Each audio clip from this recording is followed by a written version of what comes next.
Hello friends, नमस्कार। कैसे हैं आप सभी? बहुत बढ़िया। आज इस फाइल में अपन देखेंगे जैन धर्म से आगे सूफी संप्रदाय। ठीक है। हिंदू इस्लामिक संस्कृति के लिए भारत जाना जाता है, वर्षों से जाना जाता है, आज भी जाना जाता है और वर्षों तक जाना जाता रहेगा। है यूनान, मिस्र, रोमा सब मिट गए जहां से। कुछ बात है जो हंसती मिटती नहीं हमारी, है ना। तो ये जो एक कंपोजिट कल्चर जो है, गंगा जमुनी संस्कृति जिसको बोलते हैं, या हिंदू मुस्लिम संस्कृति जिसको बोलते हैं, यही है जो भारत को यूनिक बना रखी और हमारी सभ्यता को आज तक जिंदा रखा हुआ हजारों सालों से। ठीक है ना। तो इसी क्रम में अपन पढ़ते हैं सूफी संप्रदाय, है ना। सूफी संत, सूफी संप्रदाय, उनके बारे में। ठीक है। तो वैसे तो देखो क्या है, ये टॉपिक जैसे डिटेल में राजस्थान आर्ट एंड कल्चर जब पढ़ते हैं तो वहां इतनी डिटेल में इसको पढ़ने की जरूरत नहीं होती है। ठीक है ना। तो यहाँ ज्यादा डिटेल नहीं है। बाकी पूरा डिटेल तो जो इंडियन हिस्ट्री का जैसे जो अपन टॉपिक कवर करते हैं, धार्मिक आंदोलन, उसके अंदर ही कवर होता है। लेकिन यहाँ जो राजस्थान के संदर्भ में जो चीजें हैं उनको अपन देखते हैं। ठीक है। तो सूफी संत, है ना, ये सूफी संत हैं, ये सिख नहीं है। समझ लो, सिख तो सिख में तो अपन वो 10 गुरु पढ़ते हैं, गुरु नानक से लेके गुरु गोविंद सिंह तक। ठीक है ना। वो तो सिख हैं अपने अमृतसर, पंजाब। ठीक है। और ये सूफी हैं, ख्वाजा मोइनुद्दीन चिश्ती, अजमेर, ऐसे ध्यान रखना। ठीक है। तो सूफी संत पढ़ रहे हैं। सूफी संत में जैसे अपने हिंदू धर्म में जिसको संत साधु बोलते हैं, सूफी धर्म में उसको अपन मुस्लिम सन्यासी को पीर बोलते हैं, पीर बाबा। ठीक है। और फिर जो ज्यादा तब से ज्यादा ज्ञान प्राप्त कर लेते हैं, ज्यादा उन्नति प्राप्त करते हैं, उनको ख्वाजा बोल देते हैं, इक्विवेलेंट टू गॉड, है ना। पीर सन्यासी है और ख्वाजा इक्विवेलेंट टू गॉड है। ठीक है ना। पीर ये। ठीक है। तो अब अपन प्रमुख पीर पढ़ेंगे। जैसे आपको ध्यान है, जब अपन ने रास्ता कदर चालू किया था तो टॉपिक अपन ने तो पंचपीर से स्टार्ट किया था। पाबूजी पैरा गोमा, पाबूजी, हड़बूजी, रामदेव जी, गुगा जी, मेघलिया, माया जी, है ना, पांचों पीर पदार जो मेहा जी मांगलिया, है ना। तो याद है ऐसे। तो मैंने बताया था कि जैसे पढ़ रहे हैं अपन, राजस्थान संस्कृति स्टार्ट कर रहे हैं, हिंदू देवता, हिंदू संत, है ना, वो तो अपन लोक देवता ही स्टार्ट किए थे। तो उसमें भिड़ते आ रहा पंचपीर। तो वो इसलिए क्योंकि ये हिंदू और मुस्लिम धर्म दोनों संस्कृतियों में ही समान रूप से पूजे जाते हैं, है ना। इसलिए देखो पंचपीरों के पंचपीर, जबकि पॉपुलर तो कंपेरेटिवली ज्यादा अपने हिंदू धर्म के अंदर है ना, लेकिन इक्विवेलेंट पॉपुलैरिटी मुस्लिम धर्म में भी, इसलिए उनका नाम है पंचपीर। समझ रहे हो, ये चीज है। तो पीर कौन? मुस्लिम सन्यासी को पीर बोलते हैं अपने। फिर प्रमुख पीर जो अपन देखते हैं कौन कौन से, तो प्रमुख पीर अपन ये सूफी संत में ही डेडिकेटेड देख रहे हैं। अब वो पंचपीर यहां मत जोड़ देना, गड़बड़ हो जाएगी। वो हिंदू लोक देवताओं में था पंचपीर, पहरा गोमा, जो पढ़ चुके हैं अपन। ठीक है ना। यह है। अब अपन देखते हैं सूफी संत प्रमुख पीर। प्रमुख पीर में सबसे पहले नाम आ रहा, प्रमुख पीर में सबसे पहले नाम आ रहा ख्वाजा मोइनुद्दीन चिश्ती। किनका नाम? ख्वाजा मोइनुद्दीन चिश्ती। तो ख्वाजा से मतलब क्या होगा? Equivalent to God. ठीक है ना। पहले पीर थे, फिर ख्वाजा की अपने आप उन्होंने पाई। ख्वाजा मोइनुद्दीन चिश्ती, इनका जन्म हुआ 1143 और मृत्यु 1236। ये डेट्स बहुत इंपॉर्टेंट है।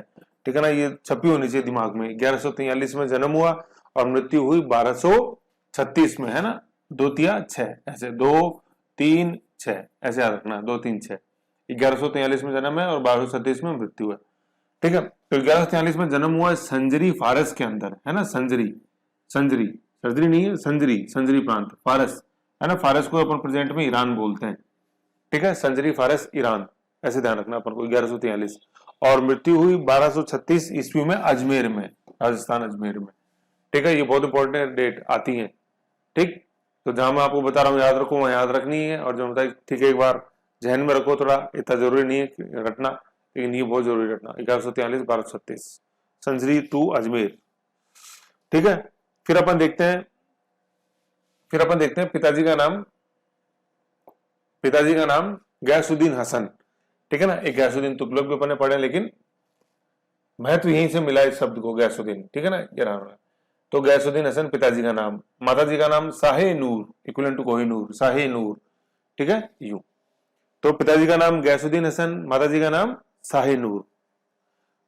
गुरुजी का नाम उस्मान हुरानी। बहुत पूछा जाता है क्वेश्चन, उस्मान हुरानी, उस्मान हुरानी। उस्मान जी ने आसमान के इक्विवेलेंट बना दिया इनको, तो उस्मान हुरानी। ठीक है, उस्मान हुरानी। फिर क्या है, जैसे यहाँ पे ये पत्नी का नाम भी पढ़ लो, मिलता जुलता है ना। ये उस्मात है, उस्मात उल्लाह। गुरुजी का नाम है उस्मान और वाइफ का नाम उस्मात, ठीक है, यूं ध्यान रखना है। तो गुरु का नाम उस्मान हुरानी और वाइफ का नाम उस्मातुल्लाह। फिर जिस संप्रदाय की गुरु से शिक्षा पाई, तब किया, पीर से उन्नति की तरफ बढ़े अपने आप में। फिर जिस संप्रदाय की उन्होंने स्थापना करी वो संप्रदाय था चिश्ती, वेरी इंपॉर्टेंट है ना। संप्रदाय के लिए जो सूफी जो मत है उसमें जो वर्ड यूज किया जाता है ये सिलसिला है। क्या? सिलसिला, ठीक है ना, ये अपन को ध्यान रखना है। तो किस सिलसिले का मतलब होता है मत, संप्रदाय। जैसे जाम्बू जी में अपने पढ़ा विष्णोई संप्रदाय, ऐसे चरणदास संप्रदाय है ना, रामदेव जी कामड़िया पंथ, मल्लीनाथ जी कुंडा पंथ, ऐसे। तो ऐसे ही ख्वाजा मोइनुद्दीन चिश्ती किस सिलसिले या किस संप्रदाय की स्थापना उन्होंने करी, संप्रदाय के लिए वर्ड है सिलसिला, ठीक है। तो किस सिलसिले की स्थापना उन्होंने करी? चिश्ती सिलसिला, है ना। ये भारत में जितने भी सिलसिले थे, संप्रदाय थे सूफी मत के, उसमें सबसे लिबरल था, है ना, उदार था। ये क्वेश्चन आता है। और जो सिलसिलों के अपन को मिलते हैं उदाहरण, वो जैसे चिश्ती है, सूरावर्दी है, नक्शबंदी है, जो अकबर की उदार नीतियों का सबसे बड़ा कट्टर आलोचक था, नक्शबंदी, है ना, ऐसे। कादरी है, यूं। तो चिश्ती, सूरावर्दी, कादरी, नक्शबंदी, सतारी, ये सारे सिलसिले हैं। लेकिन भारत में जो सबसे उदार सिलसिला था वो था चिश्ती सिलसिला, जिसकी स्थापना किसने करी थी? ख्वाजा मोइनुद्दीन चिश्ती ने। कहां पे? अजमेर में।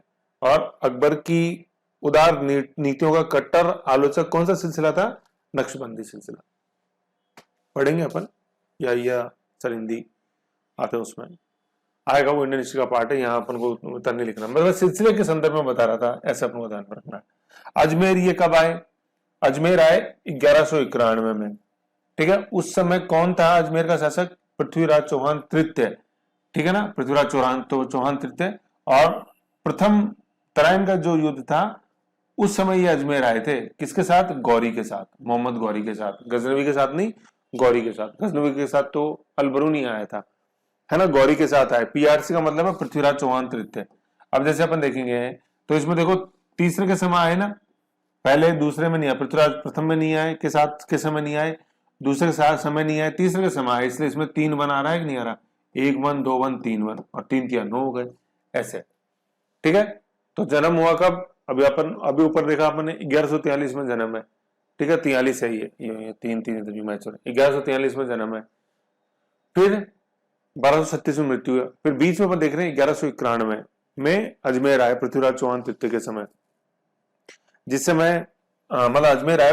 ये क्वेश्चन हर तरह से आता है ये, ठीक है ना, हर तरह से क्वेश्चन आता है कि अजमेर कब आए? 1191 में आए, है ना। मतलब अजमेर कब आया, भारत कब आए? 1191 में। किसके साथ आए भारत? मोहम्मद गौरी के साथ। किस युद्ध के समय? प्रथम तराइन के युद्ध के समय। पूरा लश्कर जैसे आया था मोहम्मद गौरी का, अफगानिस्तान गौर प्रांत से भारत, तो ये उसके साथ आए, ठीक है ना, सबको साथ लेके चलते थे मोहम्मद गौरी, इतिहासकार, आध्यात्मिक संत, सब समझ गए। तो और फिर अजमेर जैसे भारत में आए, कहां बच गए? अजमेर बच गए। उस समय अजमेर का शासक कौन? पृथ्वीराज चौहान तृतीय। सारे क्वेश्चन है इंपॉर्टेंट इस लाइन में, बहुत महत्वपूर्ण है, ठीक है। फिर है खानका। खानका का मंदिर होता है तपो स्थली, जैसे गोरखमाली अपन ने पढ़ी है ना। तो तपो स्थली है, तो तपो स्थली के लिए जो वर्ड सूफी पंथ में यूज होता है वो है खानका। तो ये स्पेसिफिक वर्ड देखो याद रखने अपने को। जैसे सन्यासी को क्या बोलते हैं? पीर, ठीक है ना, सन्यासी का पीर। शिष्य जो होता है उसको बोलते हैं मुरीद। जो संप्रदाय होते हैं उसको बोलते हैं सिलसिला, ठीक है। जो तपोस्थली होती है जहां बैठ के तप करेंगे उसको खानकाह। ये स्पेसिफिक वर्ड याद करने होते हैं, करने हैं, मतलब कई बार सम्मिलित में पूछ लेते हैं, ठीक है। खानकाह, खानकाह कहां थी? अजमेर थी। अब आपसे पूछें कि ख्वाजा मोइन चिश्ती को ने किस स्थान को अपने खानकाह के रूप में बनाया या चुना है, तो आप सोचो अरे खानकाह क्या थी? अजमेर पता लेकिन खानकाह नहीं पता खानकाह क्या थी, तो अपन को ध्यान होना चाहिए। खानकाह मतलब तपोभूमि, तपोस्थल, खानकाह। विवाह हुआ 1194 में, भारत आने के 3 साल बाद। किनसे हुआ? उस्मात उल्लाह से। और गुरु कौन? उस्मान हुरानी, ठीक है, ऐसे ध्यान रखना। फिर इनके अपन जैसे देखते हैं ख्वाजा मोइनुद्दीन चिश्ती साहब के संतान 3 पुत्र और 1 पुत्री, है ना। 3 पुत्रों में से जैसे एक पुत्र काफी फेमस है, ख्वाजा फखरुद्दीन, जिनको अपने सरडा अजमेर है, सरडा अजमेर डाई नदी के किनारे, सरडा अजमेर में है, वहां इनकी दरगाह है और मजार है, मतलब मजार दरगाह दोनों अजमेर में, और वहां मिनी उर्स बढ़ता है, ये अजमेर अपन ने पढ़ा था, वीडियो भी पढ़ा हुआ, देख लेना उसको। ये मिनी उर्स यहाँ पे है। इनके ये सबसे बड़े बेटे थे ख्वाजा फखरुद्दीन, है ना, ख्वाजा फखरुद्दीन चिश्ती, फखरुद्दीन ये लिख लेना, फखरुद्दीन, ख्वाजा फखरुद्दीन चिश्ती सबसे बड़े बेटे हैं इनके। इनकी दरगाह है अपने सरडा अजमेर में, केकड़ी तहसील है, उसमें डाई नदी के किनारे, डाई नदी भी पूछा हुआ है, डाई नदी के किनारे है ना सरडा, ठीक है। ये इसको मिनी उर्स बोलते हैं यहाँ। वैसे उर्स तो अपने ख्वाजा मोइन चिश्ती वाला है ना, और ये मिनी उर्स है यहाँ। क्यों? क्योंकि ये मिनी, क्यों? क्योंकि ये छोटे मियाँ है कि नहीं, मतलब पुत्र हैं ख्वाजा मोइन चिश्ती के, ऐसे अपन को ध्यान में रखना। ओके, ये हो गया। तो 3 पुत्र 1 पुत्री हो गई। फिर अपन देखते हैं अजमेर में जो उर्स बढ़ता है, ये बहुत इंपॉर्टेंट है, ये वाली लाइन भी है ना, क्वेश्चन काफी आते हैं। अजमेर में जो उर्स बढ़ता है, वो सबसे पहली बात है कि कौन से महीने में बढ़ता है, वो रजब माह में बढ़ता है। रजब माह जो है वो इस्लामिक कैलेंडर का 7वां माह है, ठीक है ना। रजब माह जो है वो इस्लामिक कैलेंडर का 7वां माह है। जैसे अपने हिंदू कैलेंडर में 12 मंथ्स हैं, वैसे इस्लामिक कैलेंडर में भी 12 मंथ हैं, ठीक है ना। और जो सीक्वेंस है इस्लामिक कैलेंडर के 12 महीनों का, वो कुछ इस प्रकार है। सबसे पहला मंथ है वो है मुहर्रम, ताजिए जो अपन देखते हैं। सेकंड है सफर। तीसरा है अपने रबी उल अव्वल। चौथा है रबी उल थानी। पांचवा है जमाद उल अव्वल। छठा है जमाद उल थानी। सातवां है रजब जिसकी अपन बात कर रहे हैं। आठवां है शबान या शबान। नौवां है अपने रमजान। 10वां है शव्वान व, ठीक है। 8वें में ब है शब्बान, और 10वें में शव्वान है, मतलब 7वां रजब, 8वां बान शब्बान, 9वां रमजान और 10वां शव्वान, वान शव्वान। 11वां है जूअल कदा और 12वां है जूअल हजा, जिसमें हज करते हैं मक्का मदीना। तो ऐसे करके टोटल 12 मंथ से अपने इस्लामिक कैलेंडर के, मुहर्रम से लेके, मुहर्रम सबसे पहला, और 12वां जो है वो जू अल हजा, हज जिसमें करते हैं, ठीक है ना। तो ये टोटल 12 मंथ से अपने इस्लामिक कैलेंडर के। तो जो उर्स अपन जैसे देख रहे हैं, ख्वाजा मोइनुद्दीन चिश्ती साहब का जो उर्स है, वो इस्लामिक कैलेंडर का 7वां माह, कौन सा? रजब, ठीक है। एक रजब अपन इसी से भी देखा है, पठान, ठीक है ना, वो सेम नाम ही है, रजब। तो महज एक इत्तेफाक है कि वो रजब शिष्य के रूप में है, तो नाम तो हो सकता है ना, उसमें क्या है। पठान थी जैसे अपने देखा था, है ना, थंबनेल भी बनी हुई है कि दादू जैसा गुरु मिले, शिष्य रजब सा जान, दादू फाइल जो अपने पढ़ी। तो ये वही रजब है ना, माह है या नाम। तो रजब कौन सा माह में उर्स? रजब माह में। और वैसे यूं देखिए कौन से माह इस्लामिक कैलेंडर, कौन से माह में ख्वाजा मोइनुद्दीन चिश्ती साहब का उर्स बढ़ता है? पहला, दूसरा, तीसरा, चौथा, तो 7वें माह में। और 7वें माह का नाम रजब माह। फिर महीने में तारीख होती है, तो इसमें जैसे अपने भी ग्रिगोरियन कैलेंडर जो अपन देखते हैं जनवरी फरवरी मार्च, उसमें तारीख चलती है। हिंदू कैलेंडर जो अपन जैसे देखते हैं विक्रम संवत वाला, तो उसमें पक्ष चलते हैं 1 से लेके 15 दोनों पक्षों के, शुक्ल पक्ष। ऐसे ही इस्लामिक कैलेंडर में जैसे अपन देखते हैं तो तारीखें चलती हैं। तो 7वां महीना रजब की पहले से 6ठी तारीख तक ये उर्स बढ़ता है। तो टोटल कितने दिन भरा? कुल कितने दिन? 6 दिन, है ना। ये बहुत इंपॉर्टेंट क्वेश्चन है, अच्छे स्टूडेंट इसको गलत करते हैं। जब क्वेश्चन पूछा जाए कुल कितने दिन वो उर्स बढ़ता है, तो दिन है 6, और कब बढ़ता है? तो इस्लामिक माह के 7वें माह में, इस्लामिक कैलेंडर के 7वें माह में। और 7वां माह कौन सा है? रजब। तो 7वां तो महीना है, और कुल दिन है 6, मतलब रजब माह की पहली रजब से 6ठी रजब तक टोटल हो गए दिन 6। तो दिन पूछे तो 6, कौन से महीने में बढ़ता है? तो महीना है 7। तो ये ध्यान रखना, कंफ्यूजन नहीं होना चाहिए इसमें, इसलिए अलग अलग मैंने लिखा हुआ है, ठीक है। तो एक मिनट, ये हो गया अजमेर उर्स हो गया। फिर अपन देखते हैं जो ग्रंथ ख्वाजा मोइनुद्दीन चिश्ती साहब ने लिखे, बहुत इंपॉर्टेंट है ये। जीए ध्यान रखो, जी और ए। जीए से तो क्या है? गुंजल असरार, है ना, गुंजल असरार। और ए क्या है? अंसुल अरवाह, है ना। अंसुल जैसे नाम होता है, अंसुल अरवाह, अंसुल अरेवाह, ऐसे याद रख लो, है ना। जीए तो क्या है? गुंजल असरार, गुंजल असरानी नहीं है, गुंजल असरार है ना, गुंजल असरार। और ए अंसुल अरेवाह, है ना, अंसुल अरेवा। तुमने तो बहुत सारा काम किया, ठीक है ना। तो यूं, तो गुंजल असरार और अंसुल अरेवा, ये 2 ग्रंथ है, बहुत इंपॉर्टेंट है, पूछे जाते हैं। फिर अपन देखते हैं जो इनके शिष्य है, उत्तराधिकारी जो हुए इनके शिष्य, तो शिष्य के लिए जो वर्ड प्रयोग में किया जाता है वो मैंने पहले भी बताया था, लिखा हुआ नहीं था लेकिन बता, मुरीद। ठीक है ना, बोलते हैं मैं तुम्हारा मुरीद हो गया, ठीक है ना, कायल हो गया, ऐसे प्रभावित हो गया, ये मुरीद है। ठीक है, पीर मुरीद। तो मुरीद इनके प्रमुख शिष्य उत्तराधिकारी कौन हुआ भारत में? कुतुबुद्दीन बख्तियार काकी, है ना, इन्हीं के कुतुबुद्दीन ऐबक जैसे जो अपन देखते हैं, उन कुतुबुद्दीन ऐबक ने इन्हीं से ही आशीर्वाद लेके और फिर दिल्ली सल्तनत की स्थापना करी। ठीक है ना, और कुतुबुद्दीन जो कुतुब मीनार जो अपन मीनार देखते हैं वो इन्हीं की याद में बनी हुई है, कुतुबुद्दीन, है ना, कुतुबुद्दीन बख्तियार काकी। ये क्वेश्चन बहुत इंपॉर्टेंट है कि ख्वाजा मोइनुद्दीन चिश्ती ने अपना उत्तराधिकारी किसे नियुक्त किया था? तो कुतुबुद्दीन बख्तियार काकी। और कुतुबुद्दीन बख्तियार काकी के नाम के पीछे कुतुब मीनार का नाम पड़ा हुआ है, 5 मंजिला जो इमारत अपन दिल्ली में देखते हैं। फिर इनकी जो पदवी उपाधि मिली हुई थी वो आफ्ताबे या आफ्ताबे हिंद। ठीक है ना, आफ्ताब का मतलब होता है एक महान व्यक्ति जिसने सभी का दिल जीता हुआ, तो ये आफ्ताबे हिंद ऐसे। ठीक है, तो ये अपन को ध्यान में रखना, ख्वाजा मोइनुद्दीन चिश्ती साहब के बारे में चीजें हैं जो मेन। ठीक है, छोटा सा रिवीजन कर लेते हैं ख्वाजा मोइनुद्दीन चिश्ती साहब का, जिससे कि भाई एक ही अपना एक टॉपिक सॉलिड हो जाएगा।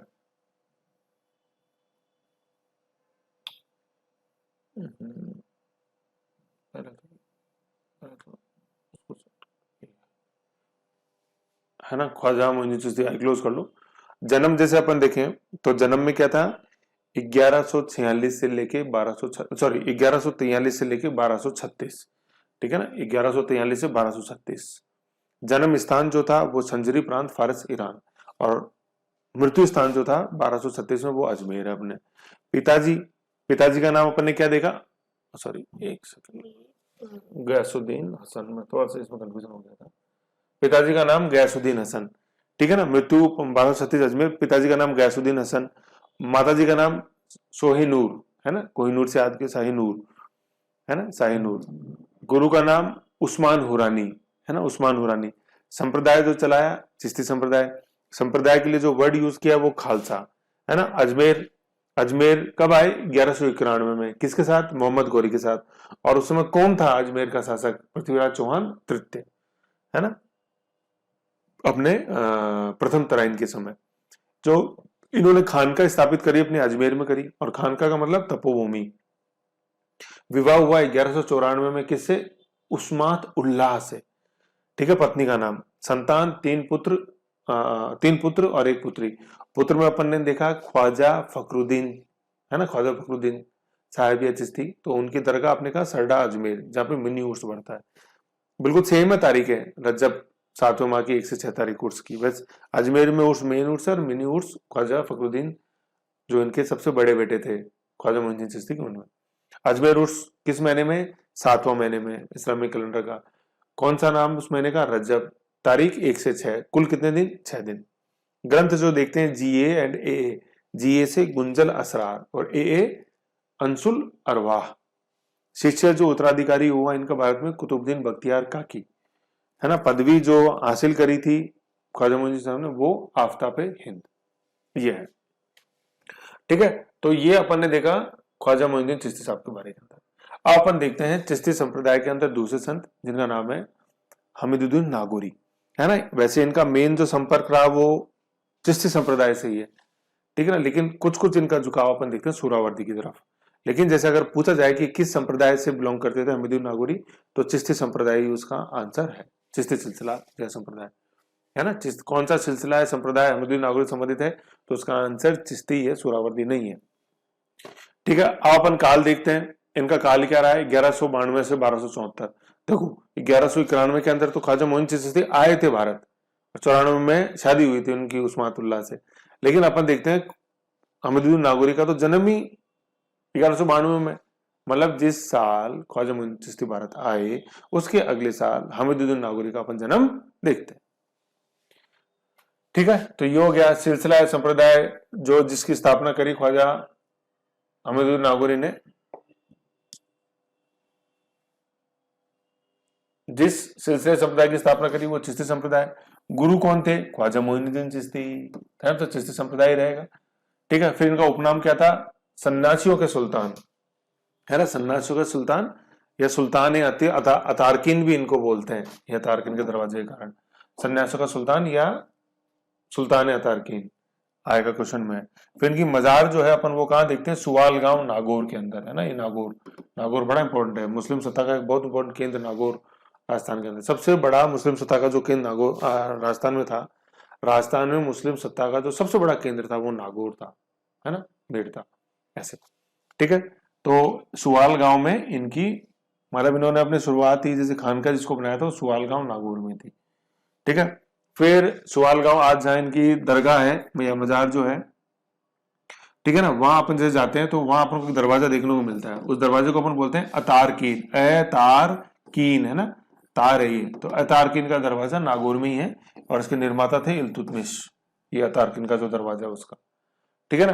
तो पहले तो ये पूछा जाता है कि अतारकीन के दरवाजे का संबंध निम्न में से किस सूफी संत से है, तो उसका तो आंसर क्या है, हमीदुद्दीन नागौरी। कहाँ है ये अतारकीन का दरवाजा, नागौर में। खानका कहाँ है हमीदुद्दीन नागौरी की, सुवालगांव नागौर। तो हमीदुद्दीन चूंकि इनका नागौर गढ़ था तो इसलिए इनके नाम में अपन को मिलता है नागौरी, ठीक है ना, हमीदुद्दीन नागौरी, ये है इसका लॉजिक। और जैसे अपन फोटो देखें, ये फोटो है अपने अतारकीन का दरवाजा, ये मैजेस्टिक दिख रहा है काफी, ऐसे जूम करो, ये देखो ऐसे, ठीक है, अतारकीन का दरवाजा हमीदुद्दीन नागौरी, सुवालगांव नागौर। फिर क्या है इनके बारे में अपन देखते हैं और फैक्ट। भूदान अस्वीकार, मतलब इल्तुतमिश में नो डाउट दरवाजा बनाया, लेकिन क्या हुआ फिर इल्तुतमिश ने इनको कुछ भूदान भी दिए जिनको कि इन्होंने अस्वीकार कर दिया। तो एक क्वेश्चन आता है कि निम्न में से कौन सा वो सूफी संत थे जिन्होंने इल्तुतमिश द्वारा दिए गए भूदान अस्वीकार कर दिए थे, तो कौन है वो, उसका आंसर हमीदुद्दीन नागौरी, ठीक है ना। ऐसे भूदान, जैसे मैं आपको बात बताऊं, क्वेश्चन में मिलेगा ख्वाजा मोइनुद्दीन चिश्ती साहब को अकबर ने 18 गांव दान में दिए थे, है ना। गांव दान में देना मतलब कि इनसे जो आय जो भी होती है, आमदनी है, जो भी इनके सोर्स है वो आपके हैं सोर्स, 18 गांव। तो ख्वाजा मोइनुद्दीन चिश्ती साहब ने स्वीकार कर लिए थे। इसलिए बता रहा हूँ कि वो सबसे लिबरल संप्रदाय हुआ चिश्ती संप्रदाय, और इसी कारण वो पॉपुलर हुआ, ठीक है ना, ख्वाजा मोइनुद्दीन चिश्ती, समझ गए। तो इल्तुतमिश ने जो इनको दान दिए वो अस्वीकार कर दिए थे हमीदुद्दीन नागौरी ने, जबकि ख्वाजा मोइनुद्दीन चिश्ती साहब का अपन क्वेश्चन देखेंगे उसमें आएगा अकबर ने 18 गांव दान में दिए थे ख्वाजा मोइनुद्दीन चिश्ती साहब को, एमडी से मतलब मोइनुद्दीन चिश्ती साहब को वो स्वीकार कर लिए थे मोइनुद्दीन चिश्ती ने साहब ने, है ना। तो ऐसे अपन को ध्यान में रखना है, फिर क्वेश्चन आएगा उस क्वेश्चन में ये और इफेक्ट में बता दूंगा। फिर मजार पर गुंबद का निर्माण, ठीक है ना, मजार पर गुंबद का निर्माण किसने कराया, मोहम्मद बिन तुगलक ने। जैसे अपन देखते हैं बीकानेर मंदिर है ना, वेलोन मंदिर था, मैं बताऊं जैसे आपको कि उसमें गुंबद रूपा बनाया था फिरोज शाह तुगलक ने। फिर हिंदू शैली का उसका रूप दिया गंगा सिंह जी ने। किस मंदिर की बात कर रहा हूँ बताओ, कमेंट करके बताओ एक बार, है देवी में पढ़ा था, बीकानेर का वेलोन मंदिर, है ना। तो मोहम्मद बिन तुगलक ने हमीदुद्दीन नागौरी साहब की दरगाह पे गुंबद बनाया, ठीक है ना, गुंबद है ऐसे, जैसे मान लो ये मजार है तो इस पे गुंबद बनाया ऐसे, ठीक है। फिर इनकी जो दरगाह है वो गागरोन दुर्ग में भी मिलती है और वहां इनको मीठे साहब के नाम से बोला गया है, दरगाह, ठीक है ना। देखो ये मजार का तो मतलब होता है जहां वो संत शांत हुए और उनको दफनाया गया, वो तो है मजार। मजार पे जैसे चढ़ाते हैं पुष्प चादर, और दरगाह का मंदिर मतलब है कि वहां उनकी पूजा होती है, ठीक है, वहां दफन नहीं है, ऐसे समझ गए। तो मजार पर गुंबद मोहम्मद बिन तुगलक, मजार है अपने सुवालगांव नागौर के अंदर, और दरगाह इनकी मिलती है अपने गागरोन दुर्ग के अंदर, गागरोन झालावाड़, और वहां इनको संबोधित किया हुआ मीठे साहब के नाम से, मीठे साहब। ये क्वेश्चन भी आता है, मीठे साहब के नाम से कौन जाना जाता है, ऐसे सन्नाचो का सुल्तान हमीदुद्दीन नागौरी, मीठे साहब हमीदुद्दीन नागौरी, अतरकीन का सुल्तान या सुल्तान अतरकीन हमीदुद्दीन नागौरी, ऐसे, ठीक है। ये इनके बारे में चीज है जो आपको पता होनी चाहिए, ठीक। नॉर्मल इसके अंदर कोई कंफ्यूजन है नहीं। काल 1192 से 1264 सिलसिला, चिश्ती सिलसिला, गुरु का नाम ख्वाजा मोइन चिश्ती, उपनाम सन्यासों के सुल्तान या अतरकीन का सुल्तान, मजार सुवालगांव नागौर, अतरकीन का दरगाह नागौर, निर्माता और द्वारा भूदान अस्वीकार कर दिए, और मोहम्मद बिन तुगलक ने मजार पे गुंबद बनाया 1330 में, ठीक है। फिर नेक्स्ट अपन देखते हैं जो अगले सूफी संत है वो है नरहड़ के पीर, ठीक है, नरहड़ के पीर। पीर तो अपन जैसे जानते ही मुस्लिम सन्यासी को पीर बोलते हैं। नरहड़ के पीर का बाबा का मुख्य नाम शक्कर बाबा, है ना, शक्कर बाबा। ऐसा बोला जाता था कि जब कभी मेला बढ़ता था तो उस समय मतलब इनके स्थान पे जब मेला पड़ता था तो गड्ढा जो शक्कर से भर जाता था, इसलिए नरहड़ पीर को अपन शक्कर बाबा बोलते हैं, ठीक है। तो शक्कर बाबा का नाम समझ गए। और नरहड़ नाम कैसे पड़ा? नरहड़ नाम ऐसे पड़ा क्योंकि इनका जो दरगाह का स्थान है वो नरहड़ गांव चिड़ावा झुंझुनू में। तो जहां आके स्थापित हो गए थे, जहां इन्होंने अपनी खानका बनाई, वो नरहड़ था, तो इसलिए उनको नरहड़ के पीर बोलते हैं। ठीक है, चिड़ावा झुंझुनू में काफी फेमस है। इनका उपनाम है बांगड़ के गांधी। ब आ रहा है, बै वाला तो डूंगरपुर बांसवाड़ा है, और बै बकरी वाला अपने शेखावटी झुंझुनू। बांगड़ के धनी, या धनी का मतलब रक्षक है। बांगड़ के धनी कौन है? अपने नरहड़ पीर या शक्कर बाबा। ठीक है, दोनों समझ गए। नरहड़ जगह का नाम शक्कर, गड्ढा शक्कर से भर जाने के कारण। फिर इनके जो शिष्य थे वो शेख सलीम चिश्ती। ठीक है, शिष्य शेख सलीम चिश्ती। ठीक है, जिनकी मजार अपन पाते हैं फतेहपुर सीकरी में। FPS मतलब फतेहपुर सीकरी। और शेख सलीम चिश्ती के आशीर्वाद से ही अकबर को पुत्र रत्न की प्राप्ति हुई। ठीक है, जिसका नाम क्या था? नाम तो सलीम था बचपन का नाम, और फिर बाद में उनका जहांगीर की उपाधि से वो शासक बने थे, मुगल बादशाह अकबर के बाद। अकबर जहांगीर शाहजहां 1605 में ये शासक बने थे अकबर की मृत्यु के बाद। 1605 में। ठीक है, ये है। तो शेख सलीम चिश्ती, मतलब ये पूछा जाता नरहड़ पीर बाबा के शिष्य कौन? कौन? शेख सलीम। उनकी दरगाह कहाँ है? शेख सलीम चिश्ती की फतेहपुर सीकरी में। और सलीम, इनके आशीर्वाद से अकबर को पुत्र रत्न की प्राप्ति हुई, इसलिए अकबर ने उसका नाम रखा सलीम। और सलीम जो है 1605 में जहांगीर की उपाधि से अगला मुगल बादशाह बनता है। फिर अपन देखते हैं नरहड़ पीर बाबा का उर्स कब बढ़ता है? जन्माष्टमी पर। ठीक है, भाद्रपद कृष्ण अष्टमी, भाद्रपद कृष्ण अष्टमी को। तो ये सांप्रदायिकता सद्भाव का प्रतीक है कि नहीं है? इधर तो कृष्ण जी का जन्म मनाते हैं और उधर अपन नरहरि बाबा का जन्मदिन मनाते हैं भाद्रपद कृष्ण अष्टमी को। इसलिए तो है हिंदू इस्लामिक संस्कृति जो मैंने बताया। तो ये था अपने नरहर पीर बाबा के बारे में, जिनको अपन शक्कर बाबा भी बोलते हैं। समझ गए? ये है चीज। फिर लास्ट देखते हैं अपन फखरुद्दीन पीर। ठीक है ना, फखरुद्दीन क्या है? फखरुद्दीन पीर जो संप्रदाय इन्होंने चलाया, दाऊजी बोहरा संप्रदाय, दाऊजी बोहरा है ना, जिसको बोहरा संप्रदाय भी बोलते हैं, दाऊजी बोहरा। इनका प्रमुख स्थान क्या है? गालियाकोट डूंगरपुर, डूंगरपुर में है। ठीक है, गालियाकोट, उदयपुर, डूंगरपुर, बांसवाड़ा, तो डूंगरपुर में है, जहां अपन ने बेनेश्वर धाम देखा उसके थोड़ा पास में। ठीक है ना, प्रमुख स्थान गालियाकोट डूंगरपुर। और किस नदी के किनारे? सोम नदी के किनारे। ठीक है ना, जैसे अपन देखते हैं ये सोम बिछवाड़ा के पार ही, इधर प्रतापगढ़ से अपने छोटी सादरी से ये जाखम, और इधर से माही नदी आती है। ठीक है, यूं से अपने धार MP से माही। और फिर इधर अपन देखते हैं बेनेश्वर धाम, और इसके पास में इधर अपने क्या है? फखरुद्दीन बोहरा समाज की मेन सीट गालियाकोट। ठीक है, और जो पीर जिनकी मजार में अपन देखते हैं वो फखरुद्दीन पीर बाबा। ठीक है, और संप्रदाय उन्होंने चलाया था दाऊजी बोहरा, गालियाकोट डूंगरपुर। काफी फेमस सीट है ये, ऐसे क्वेश्चन बहुत आते हैं। दाऊजी बोहरा समाज की राजस्थान में सबसे प्रमुख जो सीट है वो कौन सी है? बहुत इंपॉर्टेंट क्वेश्चन है ये। तो कौन सी है वो दाऊजी बोहरा समाज की सबसे इंपॉर्टेंट सीट अपने राजस्थान के अंदर? Very good, Galiyakot Dungarpur. ठीक है, और वो उसकी स्थापना किसने करी थी? जैसे बेनेश्वर धाम की स्थापना माओ जी ने करी थी, ऐसे गालियाकोट डूंगरपुर में जो बोहरा समाज की मेन सीट देखते हैं उसकी स्थापना किसने करी? ख्वाजा मोइनुद्दीन चिश्ती ने? नो, तो किसने फिर? फखरुद्दीन पीर। ऐसे ध्यान रखना, समझ गए? ऐसे।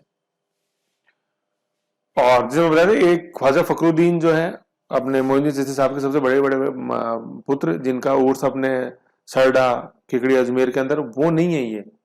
सरडा अजमेर के अंदर वो नहीं है ये, फखरुद्दीन अलग है उससे। ठीक है ना, फखरुद्दीन पीर अलग है। तो ऐसे करके अपन ने 4 सूफी संत देखे अपन ने। कौन कौन? ख्वाजा मोइनुद्दीन चिश्ती, हमीदुद्दीन नागौरी। ठीक है, फिर तीसरे नंबर पर अपन देखा नरहर पीर शक्कर बाबा, नरहर चिड़ावा झुंझुनू भाद्रपद कृष्ण अष्टमी को जिनका जन्मदिन। ठीक है ना, तो ख्वाजा मोइनुद्दीन चिश्ती, हमीदुद्दीन नागौरी, नागौर, नरहर पीर अपने चिड़ावा झुंझुनू, और सबसे लास्ट में फखरुद्दीन पीर गालियाकोट डूंगरपुर। तो ऐसे करके टोटल अपन ने सूफी पंथ के अंदर 4 ये संत देखे हैं, जिनको कि सूफी धर्म में क्या कहते हैं? संत जैसे कहते हैं उनको अपन क्या कहते हैं? पीर। और शिष्य को मुरीद, तपोस्थल को खानका। ठीक है ना, ऐसे अपन को ध्यान में रखना। तो ऐसे इनका रिवीजन करो, जैसे इनके काफी अच्छे क्वेश्चन आते हैं, short and sweet to the point. तो सार्थक फैक्ट्स में उन पर अपन चर्चा करेंगे, काफी इंटरेस्टिंग वो क्वेश्चन है, मिलेंगे अपने को, है ना। लेकिन टू द पॉइंट मैटर है, ऐसा का इसको देखो तो काफी अच्छा आपकी तैयारी हो जाएगी, ऐसी कोई बात ही नहीं उसके अंदर, है ना। ये है। फिर इसके बाद अपन जैसे चर्चा करेंगे, छोटा सा एक टॉपिक है जो अन्य धर्म के जैसे जैसे आपको जानकारी जो चाहिए, जैसे किताबें, मंदिर वगैरह क्या है, पारसी धर्म का मंदिर क्या कहलाता है, ईसाई धर्म का क्या कहलाता है, प्रमुख स्थान क्या है, उसको अपन एक बार नेक्स्ट फाइल में देख लेते हैं छोटा सा। ठीक है, तो इसमें इतना ही है, एक बार साथ फैक्ट्स के रूप में इसको रिवाइज और करेंगे उस समय, तब अच्छा और समझ में आएगा। ओके।